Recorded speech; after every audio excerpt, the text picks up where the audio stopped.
नमस्कार श्रोते हो, आकाशवाणी पुणे केंद्राच्या प्रादेशिक वृत्त विभागाच्या विशेष वार्ता या कार्यक्रमात मी योगेश रांगणेकर तुम्हा सर्वांचं स्वागत करतो. श्रोते हो, सध्या आर्टिफिशियल इंटेलिजन्स अर्थात कृत्रिम बुद्धिमत्ता हा सर्वच क्षेत्रात अगदी चर्चेचा विषय बनलाय. केंद्र सरकारनं देखील या विषयाची दखल घेऊन विविध स्तरावर या नवतंत्रज्ञानाचा वापर करण्याचं धोरण स्वीकारलं आहे. येत्या 16 फेब्रुवारीपासून नवी दिल्लीत AI इम्पॅक्ट समिटचं आयोजन केंद्र सरकारनं केलं आहे. या परिषदेत या क्षेत्रातले जगभरातले तज्ज्ञ सहभागी होणार आहेत. याच निमित्तानं आर्टिफिशियल इंटेलिजन्स या विषयाची माहिती आणि महत्त्व समजून घेण्यासाठी आपण आजच्या विशेष वार्ता या कार्यक्रमात आमंत्रित केला आहे ज्येष्ठ माहिती तंत्रज्ञान आणि संगणक तज्ज्ञ डॉक्टर दीपक शिकारपूर यांना. सर नमस्कार. नमस्कार. आकाशवाणीत तुमचं स्वागत आहे सर. धन्यवाद. सर, कृत्रिम बुद्धिमत्ता या आर्टिफिशियल इंटेलिजन्स म्हणजे नेमकं काय कोड आहे हे जरा आमच्या श्रोत्यांना सांगा.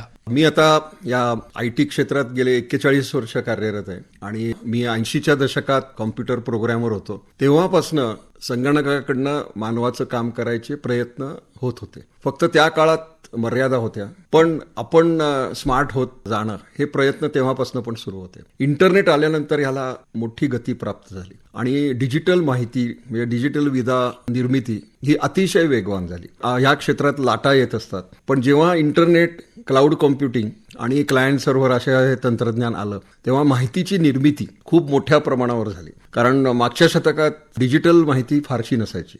कागद असायचे आणि काही भाग डिजिटल असायचा. ऑनलाईन वगैरे असं काही कन्सेप्टच नव्हता. पण आता 2010 नंतर या प्रक्रियेला अतिशय वेग आला. माहिती उपलब्धता सोशल मीडियामुळे ही खूप मोठ्या प्रमाणावर झाली. आणि मग तुम्ही जे म्हणता कृत्रिम बुद्धिमत्ता किंवा आर्टिफिशियल इंटेलिजन्स याचा पाया 2 तंत्रज्ञानांवर अवलंबून आहे. एक तंत्रज्ञान जे आहे ते म्हणजे पृथक्करण, ज्याला डेटा अनालिटिक्स म्हणतात. म्हणजे पहिली आपण बघितला तो माहितीची निर्मिती. म्हणजे माहिती ही सतत टेराबाइट्समध्ये निर्माण होत असते आणि मग हजारो प्रोग्रॅमर्स त्याचं पृथक्करण करतात आणि मग त्याला ॲक्शनेबल डेटा म्हणतात. आणि मग नंतरचा जो भाग आहे की त्या ॲक्शनेबल डेटावरनं निर्णय क्षमता, म्हणजे मानवी मेंदू काय करतो, तो पृथक्करण करतो आणि निर्णय घेतो. मग ही निर्णय क्षमता अनेक अल्गोरिथम नंतर तयार होते, ज्याला मशीन लर्निंग म्हणतात. आणि मग चौथा भाग जो आहे तो म्हणजे संवाद कसा साधायचा. पूर्वी कसं व्हायचं की फक्त माहिती तुम्हाला एका रिपोर्टच्या फॉर्ममध्ये किंवा अशी तुमच्या समोर फ्लॅश व्हायची. आता ह्याच्यात चॅटबॉटनं क्रांती केली. चॅटबॉट म्हणजे असं मानवासारखाच एक व्यक्ती म्हणणं चुकीचं आहे, पण मानव सदृश एक अस्तित्व असतं आणि ते तुमच्याशी संवाद साधतं, ते तुमच्याशी बोलू शकतं आणि माहिती देऊ पण शकतं. तर तुम्ही ठरवायचं की तुम्हाला काय प्रकारे माहिती हवी आहे. याची लोकप्रियता अतिशय मोठ्या प्रमाणावर झाली जेव्हा ChatGPT नावाचं टूल ओपन AIने 3 वर्षापूर्वी ते केलं. जगात आता 2 प्रकारचे लोक आहेत, AI वापरणारे आणि न वापरणारे. सर, तुम्ही आता जो उल्लेख केला की खूप वेगानं हे सगळं प्रगती साधते आर्टिफिशियल इंटेलिजन्समुळे, कामांमध्ये सुद्धा अचूकता येते असं पाहतोय आपण, अशी एकीकडे चर्चा आहे. पण दुसरीकडे या तंत्रज्ञानामुळे नोकऱ्या धोक्यात येतील का काय अशी भीती पण व्यक्त केली जाते. काय नेमकं चित्र काय आहे? हे बघा, तुझ्या आणि माझ्या जन्माच्या आधी एक BR चोप्रानी नया दौर नावाचा पिक्चर केला. त्याच्यामध्ये दिलीप कुमार होता आणि त्या सिनेमाचा विषय हाच होता की यंत्र आणि मानव ह्याच्यातली स्पर्धा. हा त्या 60च्या दशकातला हा सिनेमा आहे. त्या सिनेमाचं कथानक असं आहे की टांगेवाला असतो दिलीप कुमार आणि तो वाहनाला हरवतो. म्हणजे काय की यंत्र आणि मानव यांच्यातला संघर्ष ही जुनी गोष्ट आहे. आता तू जे म्हणतोस त्याचं उत्तर असंच आहे. AI मुळे किंवा जगातलं कुठलंही नवीन तंत्रज्ञान आलं की काही नोकऱ्या जातात आणि नवीन रोजगार पण तयार होतात. आता ह्याच्यामध्ये मेन इश्यू आहे आणि प्रश्न आहे तो म्हणजे कौशल्य वृद्धी. जर आपल्याला डिजिटल क्षेत्रात करिअर करायचं असेल तर सतत कौशल्य आपल्याला अद्ययावत करायला लागतात. हे त्रिकालाबाधित सत्य आहे. थांबला तो संपला. बरोबर. तुम्ही कुणीही असा, तुम्हाला जर रेलेव्हंट राहायचं असेल किंवा उपयुक्त राहायचं असेल तर आपल्याला जगाच्या पुढची कौशल्य प्राप्त करायला लागतील. आणि हे ऐकणाऱ्या विद्यार्थ्यांना आणि शिक्षकांना मी अपील करू इच्छितो, विनंती करू इच्छितो की ही प्रक्रिया अतिशय वेगवान पद्धतीनं व्हायला हवी आणि त्या दृष्टीनं अभ्यासक्रम करणं. कारण मी अनेक विद्यापीठांच्या अभ्यास मंडळावर पण आहे आणि तिथं पण मी सांगतो की अभ्यासक्रम सतत बदलला पाहिजे. म्हणजे त्यासाठी 3 वर्षांनी आणि 6 वर्षांनी हे IT सारख्या क्षेत्रात मान्य नाही. दर 6 महिन्यांनी तुम्हाला बदलायला पाहिजे, कारण तंत्रज्ञानच बदलतंय. कोविड नंतर जे ऑनलाईन शिक्षण आलं ती एक अतिशय वेगवान आणि चांगली प्रक्रिया आहे आणि त्याचा सकारात्मक वापर. आता हा सकारात्मक हा शब्द अतिशय महत्वाचा आहे. कारण कुठलंही तंत्रज्ञान दोन बाजू घेऊन येतं. आता हे जे सगळं आलेलं आहे ई लर्निंग, हे जर तुम्ही सकारात्मक घेतलं आणि स्वतःला अद्ययावत ठरवलं तर मग तुम्ही जगाच्या पुढे जाऊ शकता. कारण या क्षेत्रात अजून एक आहे की तुमचं शिक्षण काय झालं आणि तुम्ही काय करता याचा काही संबंध नाही. फक्त तुम्हाला इच्छाशक्ती लागते आणि कौशल्य लागतात. पण हेच जर तुम्ही नकारात्मक म्हणून घेतलं, कारण हेच तंत्रज्ञान सुरीसारखं आहे, म्हणजे हे सगळं वापरून तुम्ही लोकांना हानी पोचवू शकता, अफवा पसरवू शकता. आता ही आहे ही AI ची नकारात्मक बाजू.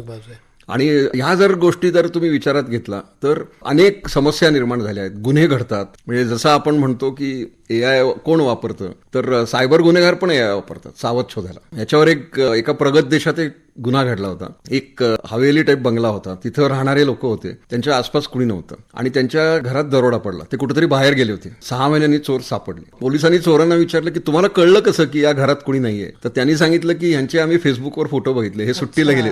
त्यामुळे त्यांना कळलं की हे कुटुंब आता सुट्टीवर गेलंय, म्हणजे आता घरात कोणी नसेल. हे लक्षात ठेवा की सायबर चोर जे असतात ते तुमच्या आमच्यासारखेच प्रशिक्षित असतात आणि हे आता ते पण आधुनिक तंत्रज्ञान वापरतात. ह्याच्यावर वेब सिरीज पण आलेल्या आहेत. सर, तुम्ही मगाशी बोलताना उल्लेख केला की नवीन तंत्रज्ञानात जो टिकेल तगेल तोच पुढे जाईल. करेक्ट. तर आता आर्टिफिशियल इंटेलिजन्स हे जे नवीन क्षेत्र आलंय, नोकऱ्यांचं स्वरूप निश्चित बदलेल. तर जाणून घ्यायला आवडेल की नेमक्या कशा स्वरूपाच्या नवीन नोकऱ्या याच्यात येत आहेत. मी आता याच्यात आपण उदाहरण म्हणून मी शिक्षण क्षेत्राबद्दल बोलतो. एक तर AI ची मर्यादा आपण लक्षात घेतली पाहिजे. AI हे फक्त डिजिटल माहितीचं पृथक्करण करतं. आता जी माहिती डिजिटल तंत्रज्ञानात नाही ती त्याला माहितीच नाही आणि ती कोणाकडे आहे, ती ज्या माणसाकडे आहे, बरोबर. जो काम करतो त्याच्याकडे नॉन डिजिटल आहे. अनेक लोक मला विचारतात की शिक्षकी पेशा धोक्यात आहे का, तर त्याचं उत्तर हो आणि नाही आहे. म्हणजे जो शिक्षक वर्षानुवर्ष तेच शिकवतो त्याची नोकरी नक्की धोक्यात आहे. एक लक्षात घ्या की शिक्षणात 3 भाग आहेत. एक म्हणजे माहिती जी गुगल देतं तुम्हाला, दुसरी म्हणजे ज्ञान. आता माहिती आणि ज्ञान मध्ये फरक आहे. बरोबर. आणि कौशल्य. आता ह्याच्यासाठी मी एक तुला साधं उदाहरण सांगतो.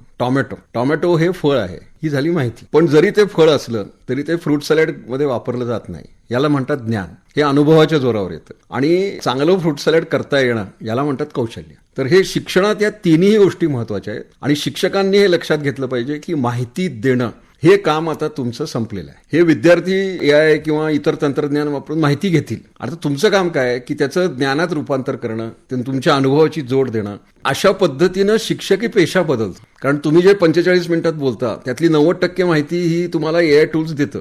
विद्यार्थी पण स्मार्ट असतात. तुम्ही हे लक्षात घेतलं पाहिजे की हे असे स्मार्ट विद्यार्थी आहेत, ते AI वापरत आहेत, त्यांना माहिती घेऊ दे. मग त्या माहितीनंतर ज्ञान म्हणजे काय, अनुभव म्हणजे काय, तुमच्याकडे उदाहरणं असतात, प्रात्यक्षिका असतात. हे काम शिक्षकाचं आहे. सो शिक्षक हा मार्गदर्शक जास्त आणि संवाद कमी अशा पद्धतीचं शिक्षण पुढच्या आगामी भविष्यात असलं पाहिजे. आता ज्या विद्यार्थ्यांना 100% रोजगारक्षम व्हायचंय त्यांनी ह्या कौशल्यावर भर दिला पाहिजे. आणि AI मध्ये सुद्धा प्रॉम्प्ट इंजिनिअरिंग नावाचा एक प्रकार आहे. असे लाखोंच्या संख्येनं प्रॉम्प्ट इंजिनियर्स जगभर लागतील. प्रॉम्प्ट इंजिनिअरिंग म्हणजे काय की चॅटबॉटशी कसा संवाद साधायचा याचं शास्त्र आहे. कारण तुम्ही जर चॅटबॉटला साधा प्रश्न विचारला तर साधा उत्तर येईल, त्याला जर व्यवस्थित प्रॉम्प्ट विचारला तर व्यवस्थित उत्तर येईल. तर हे जे शास्त्र आहे त्याला प्रॉम्प्ट इंजिनिअरिंग म्हणतात. सर, मग तुम्ही हे जे म्हणताय प्रॉम्प्ट इंजिनिअरिंग किंवा AIच्या अनुषंगानं जे काही प्रशिक्षण आता आवश्यक आहे, हे प्रशिक्षण देणाऱ्या संस्था आपल्या देशात आहेत का आणि कुठं? सुदैवाने केंद्र सरकारने आणि अनेक विद्यापीठांनी याच्यावर काम सुरू केलेलं आहे. आपलं AI मिशन जसं ते परिषदेचं म्हणालास तसं आपल्याकडं AI अवेअरनेस किंवा ह्याच्यासाठी म्हणजे मीच परवाच कुठंतरी वाचलं की शालेय स्तरावर सुद्धा आता AI शिकवलं जाणार आहे. म्हणजे आता साधी गोष्ट आहे की बहुसंख्य चॅटबॉट हे पाश्चिमात्य देशात पाश्चिमात्य माहितीवर देतात. बरोबर. आता AI ला जर तू विचारलंस की आता 10:30 पावणे 11 वाजलेत, मला आता भूक लागली तर मी काय खाऊ, तर ह्याचं उत्तर वडापाव तुला कधीच मिळणार नाही. कारण ते ट्रेंड आहेत ते तिकडच्या ह्याच्यावर, ते तुला सांगतील बर्गर खा, अमुक खा तमुक खा. आणि यासाठी आपल्याला स्थानिक गरजांच्या विचारात घेऊन स्थानिक चॅटबॉट्स मोठ्या प्रमाणावर विकसित झाले पाहिजे की जे विशिष्ट गोष्टींवर काम करतील. तुला उदाहरण म्हणून मी सांगतो की मी एका रोटरी क्लबचा मेंबर आहे आणि आमच्या क्लबनी एक रोटरी मेट नावाचा चॅटबॉट डेव्हलप केलाय. आता तो चॅटबॉट जो आहे तो फक्त रोटरी विषयीच माहिती देतो आणि त्याचा आम्हाला नवीन सभासदांच्या प्रशिक्षणासाठी खूप चांगला उपयोग झाला. तर असे स्पेसिफिक चॅटबॉट्स विकसित झाले पाहिजेत. उद्योगांनी ते तयार करायला हवेत आणि आपल्या उद्योगाची माहिती. आणि इथं फायदा काय होतो की पब्लिक डोमेनमध्ये डिजिटल माहिती आहे, पण काही माहिती तुम्ही ऑनलाईन नाही ठेवली, ती तुम्ही या स्पेसिफिक चॅटबॉटला फक्त तुमच्या चॅटबॉटला देऊ शकता, जे फक्त मर्यादित लोकांनाच वापरासाठी आणि मर्यादित लोकांनाच ते मिळेल आणि ते जनतेला मिळणार नाही. अशा पद्धतीनं उद्योग क्षेत्राने, शैक्षणिक संस्थांनी पण चॅटबॉट विकसित करायला हवेत. म्हणजे माझी अशी विनंती आहे की प्रत्येक विद्यापीठाने आपापला चॅटबॉट करावा, आपापल्या भाषेमध्ये करावा आणि अनेक प्रकारची माहिती, कारण अनेक विद्यापीठांच्याकडे अनेक माहिती आहे जी ऑनलाईन नाहीये, मग ते ज्ञान तुम्ही द्या. आता हे जे आपण बोलतोय ना, ह्याच्यात अनेक रोजगार आहेत. आता तू म्हणतोस नोकऱ्या जातात, पण हे रोजगार आहेत ना. आता अजून एक ह्याच्यात क्षेत्र आहे की एआय मुळे डेटा सेंटर्सवर खूप भर मिळणार आहे आणि सुदैवानं केंद्रीय अर्थसंकल्पात डेटा सेंटरला प्रोत्साहित करायचं धोरण केलेलं आहे. आपल्या महाराष्ट्र सरकारने पण जीसीसी म्हणजे ग्लोबल कॅपॅबिलिटी सेंटर आणि डेटा सेंटरला पोषक धोरण केलेलं आहे आणि त्यामुळं आपल्याला सकारात्मक बाबी दिसतील की अनेक डेटा सेंटर्स महाराष्ट्रात येतील, अनेक जीसीसी तयार होतील.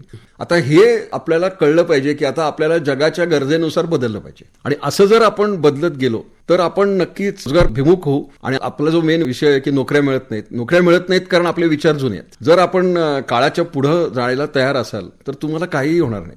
सर, केंद्र सरकारनं तुम्ही जो आता उल्लेख केला की आर्टिफिशियल इंटेलिजन्स याचा वापर करण्यासाठी धोरणात्मक पावलं टाकण्यास सुरुवात केली, राज्य शासनाचंही तुम्ही सांगितलं. येत्या 16 ते 20 फेब्रुवारीला दिल्लीमध्ये भारत मंडपमला एआय इम्पॅक्ट समिटचं आयोजन केलं.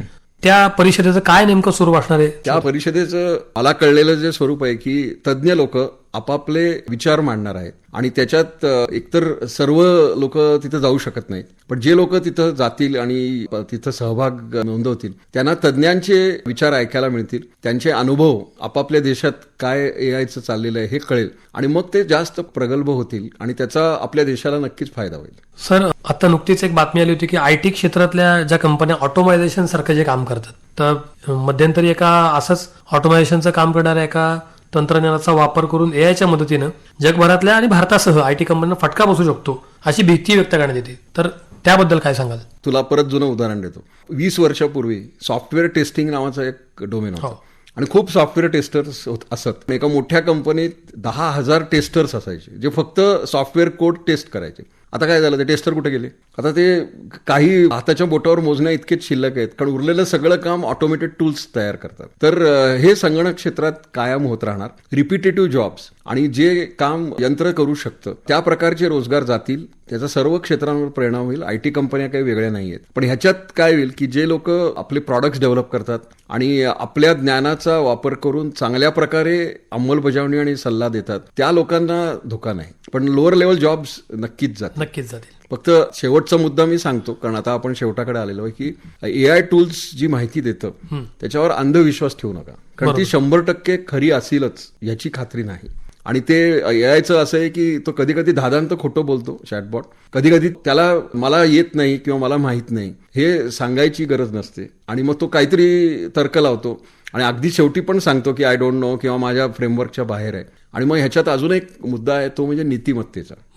तर आता असे कायदे करायची गरज आहे की जर कोणी विचारलं की मला माझा जीव घ्यायचा आहे किंवा खून कसा करायचा आहे, तर अशा पद्धतीची माहिती आली की ताबडतोब एआयने सजग होणं गरजेचं आहे. एक तर त्याला सांगायला हवं की तू आत्महत्या करू नकोस, तू मानसशास्त्रीय सल्ला घे, पुढचं तुझ्या काउन्सिलिंगची गरज आहे. आणि इथं आपले कायदे जास्त सक्षम करायची गरज आहे. आणि ह्याच्यात मूळ मुद्दा येतो की पालक आणि पाल्य यांचे संबंध हा सगळ्यात मोठा विषय आहे. जर मुलांचा आपल्या पालकांवर विश्वास असेल तर तो एआय चॅटबॉटला असं विचारणार नाही ना. बरोबर आहे. पण जर पालक आणि पाल्य संवाद नसेल तर तो जे प्रश्न आपल्या पालकांना विचारू शकत नाही किंवा विचारता त्याला लगेच उत्तर जर व्यवस्थित मिळणार नसेल तर तो ते एआय वर अवलंबून राहील आणि दुर्दैवाने चॅटबॉट हे त्याचा पालक होईल. ही अतिशय घातक गोष्ट आहे आणि हे आपल्या देशाला पुढे नेणार नाही, मागं नेईल. तर ह्या दृष्टीनं समाजाने पण सजग राहायला पाहिजे, शिक्षकांनी पण सजग राहायला हवं आणि जे लोक एआय शिकतात त्यांचं पण प्रशिक्षण द्यायची गरज आहे. साधी गोष्ट आहे की आपण वय वर्ष 14-16ला मुलांच्या हातात 2 उपकरणं येतात, एक मोबाईल फोन आणि एक दुचाकी.